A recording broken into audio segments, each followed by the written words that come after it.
Branding এর পাশাপাশি business সামিটে বিনিয়োগ প্রস্তাব নিয়েও নতুন পথে হাঁটছে রাজ্য সরকার। লগ্নি প্রস্তাব খতিয়ে দেখে সিদ্ধান্ত কার্যকর করতে তৈরি হচ্ছে আলাদা সেল। সম্মেলনে যোগ দেওয়া দেশগুলির সঙ্গে সমন্বয়ের দায়িত্ব এই সেল। আনুষ্ঠানিকভাবে সম্মেলন শুরুর আগেই পোল্যান্ড, ইতালি, ফ্রান্স সহ একাধিক দেশের সঙ্গে বিনিয়োগ আলোচনা শুরু করল রাজ্য।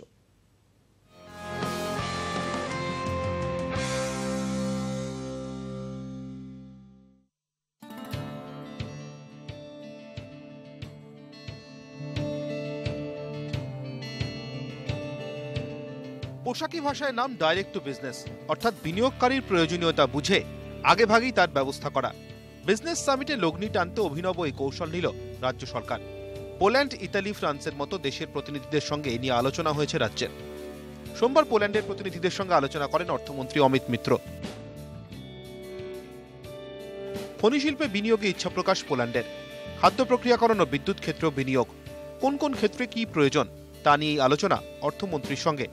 এই প্রথম ভারতের শিল্প সম্মেলনে সরকারি প্রতিনিধি দল পাঠালো Polish Sarkar. We have the appropriate technologies at our disposal, which we could sell and which we could develop in cooperation with Indian companies.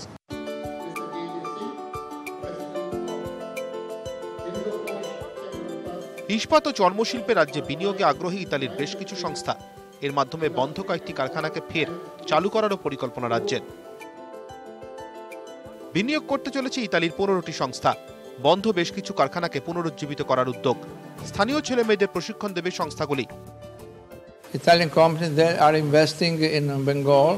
We have plans on metallurgy, we have plans on steel production, we have plans on the productions of software. সম্মেলনে যোগ দিচ্ছে France, Japan, দক্ষিণ কোরিয়ার 50-এরও বেশি সংস্থা। এদের সঙ্গেও ইতিমধ্যে আলোচনা করেছেন সমন্বয় সেলের দায়িত্বপ্রাপ্ত অফিসাররা। আগামী 5 বছরে রাজ্যে 100 কোটি বিনিয়োগের ঘোষণা দিব্যানী ইন্টারন্যাশনালেরও। রাজ্যের বিভিন্ন প্রান্তে কেএফসি ও পিৎজা হাটের স্টোর খুলতে লগ্নি করবে সংস্থা।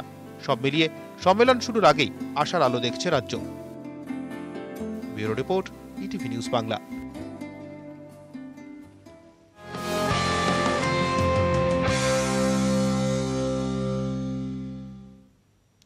বেঙ্গল গ্লোবাল বিজনেস সামিটের আগেই বড় প্রাপ্তি রাজ্যের। শালবনীতে 800 কোটি টাকার সিমেন্ট কারখানার উদ্বোধন করলেন মুখ্যমন্ত্রী। ভবিষ্যতে রাজ্যে যে আরো বড় শিল্প গড়ে উঠবে তার ইঙ্গিত দিয়েছেন মমতা বন্দ্যোপাধ্যায়। সেই সূত্র ধরেই রাজ্যে আরো বিনিয়োগের কথা ভাবছে জিন্দাল গোষ্ঠী। ধন্যবাদ জানাচ্ছি এই কারণে, এমনকি তারা যারা জমি নিতে ইচ্ছুক ছিল না, তাদের অনেকের জমি ফেরত দিতেও চেয়েছিল আমাদের কথা শুনে।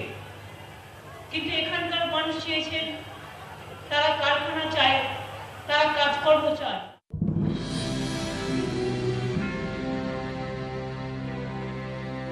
মঙ্গলে শুরু বিশ্ববঙ্গ বাণিজ্য সম্মেলন। তার আগেই সুখবর, অবশেষে শালবনীতে বাস্তব রূপ নিল জিন্দাল গোষ্ঠীর সিমেন্ট কারখানা।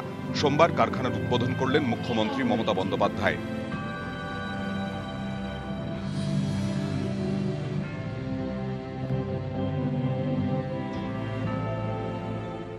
So their intention is very, very good.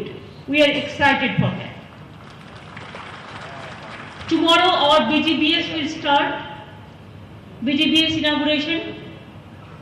There I invite all of you to join, including Sajjanji, Parth Hall and family members. And today you started to build the cat. Today business started rolling. রাজ্যের শিল্পায়ন নীতি নিয়ে মুখ্যমন্ত্রীকে দরাজ certificate দিয়েছেন শিল্পপতি সজ্জন জিন্দাল। जो ममता दीदी की सरकार है वो बहुत सपोर्ट करती है इंडस्ट्री को, तो मेरी मुलाकात हुई दीदी के साथ में और दीदी ने कहा कि आप यहाँ पर प्लांट लगाइए और जो सपोर्ट चाहिए आपको मिलेगी। পরিকাঠামো সহ নানা ক্ষেত্রে নজর কাড়া উন্নয়ন। আগামী দিনে রাজ্যে নানা ক্ষেত্রে আরো বিনিয়োগের কথাও ভাবছে জিন্দাল গোষ্ঠী। শালবনীর কারখানা থেকে বছরে 24 লক্ষ টন সিমেন্ট উৎপাদিত হবে। ইতিমধ্যেই 800 কোটি টাকা বিনিয়োগ করা হয়েছে। ভবিষ্যতে সিমেন্ট কারখানার জন্য আরো 300 কোটি টাকা বিনিয়োগ হবে।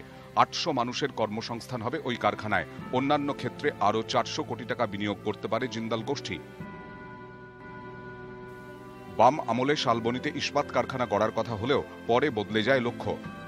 2016 সালের জানুয়ারিতে শালবনীতে সিমেন্ট কারখানার শিলান্যাস করেন মুখ্যমন্ত্রী। নানা টানাপোড়েন পেরিয়ে শালবনীতে জিন্দালদের কারখানা স্থাপন, কৃতিত্বের নিরিখে রাজ্য সরকারের মুকুটে নতুন পালক বলেই মনে করছে শিল্পমহল। ক্যামেরায় সুরজ প্রসাদ গুপ্তার সঙ্গে উজ্জ্বল রায়, ইটিভি নিউজ বাংলা।